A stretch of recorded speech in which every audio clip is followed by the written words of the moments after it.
नमस्ते दोस्तों। जो 15% 85% तो जो हमने बताया कि जो वर्क फोर्स है, 15% ये पॉलिसी मेकर होते हैं।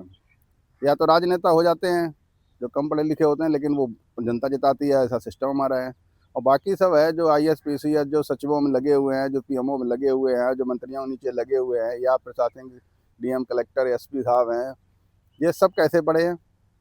ये आधे से ज़्यादा तो जो इंजीनियरिंग बैकग्राउंड से हैं। किसी ने कंप्यूटर साइंस कर रखी 4 साल, किसी ने सिविल कर रखी है, किसी ने कुछ कर रखी है। उसके बाद उन्हें समझ में आई गया चलो IAS PCS कर लेते हैं, अब तो अपने पढ़ने में अपन तेज है।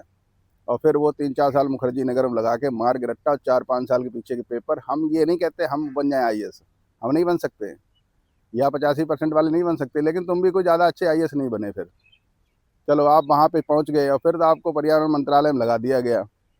और पर्यावरण मंत्रालय में लग के, और जो अरावली कभी चल रही है उसकी एक कमेटी बनाई गई, उसमें बड़े बड़े IAS PCS अफसर बिठा दिए गए, जिनने अरावली में करीब महीना 2 महीना कभी गुजारा हो तो वो कुछ बनाए।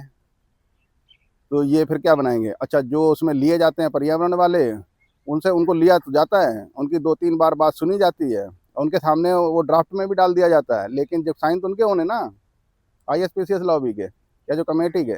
उन्हें ऊपर जाते जाते वो जो पर्यावरण वालों ने बताया, जो सब काट पीट के बराबर करना, और लो जी हमारी पॉलिसी आगे पास हो गई। कमेटी में कौन कौन था? ये भी थे। ये सब गलत तरीका है, और इसीलिए हमारे पोल्यूशन से लेके हर चीज़ कोई कंट्रोल नहीं हो रही, क्योंकि बहुत गंदे जो हैं वो सचिव PMO में लगे हुए हैं। वो कंप्यूटर और साइंस के इंजीनियर हैं वो सब, उन्होंने बस IAS PCS क्रैक करके वहाँ पहुँचे हुए हैं। तो जो, और ऐसे ही आप अगर किसी लाइन में जाना चाहते हैं तो उसी लाइन में रहिएगा ना। प्रशासनिक सेवा का तो जो अपना जो एग्ज़ाम सिस्टम है जो ब्रिटिश का दिया हुआ है, ये गलत है, इसको तोड़ देना चाहिए। दूसरे तरीके से, या तो वहाँ पे एक्सपीरियंस बंदों को ही ऊपर जाना देना चाहिए उस लाइन के बैकग्राउंड के। तो ये पॉलिसी मेकर हैं 15%, तो डायरेक्टर कम डिस्ट्रक्टर ज़्यादा होते जा रहे हैं, परसेंटेज ज़्यादा है उनकी लोगों को। अच्छा, जब पढ़ते हैं तो क्या उनके बैकग्राउंड में रहती है?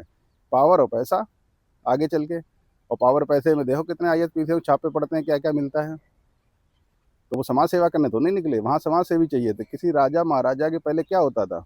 पहले जो भिक्षा मांग के जो गुरुकुल में पढ़ता था, और जो कितनी तपस्या करने के बाद, पब्लिक के बीच में रहने के बाद, जंगलों में रहने के बाद, जब वो आचार्य बनता था, वो 4-5 आचार्य राजा को सलाह मशवरा देते थे। वो था असली IAS PCS। चाणक्य जी क्या थे? राजा नहीं थे, लेकिन वो एक्सपीरियंस से उन्होंने राजा को गाइड करते थे। हमारे जो चाणक्य जितने भी बने हुए हैं ना, इसमें ज़्यादातर कंप्यूटर साइंस और इलेक्ट्रिकल साइंस के बंदे हैं, और वहाँ पे PMO में जाके ज्ञान बांटते हैं। ये सिस्टम गलत है, तो इसलिए मैं कह रहा था। और फिर आपके सामने कोई पढ़ा लिखा ज़्यादा आ भी जाया करे ना, तो डरने की ज़रूरत नहीं है। आप भी उसी हिसाब से अच्छे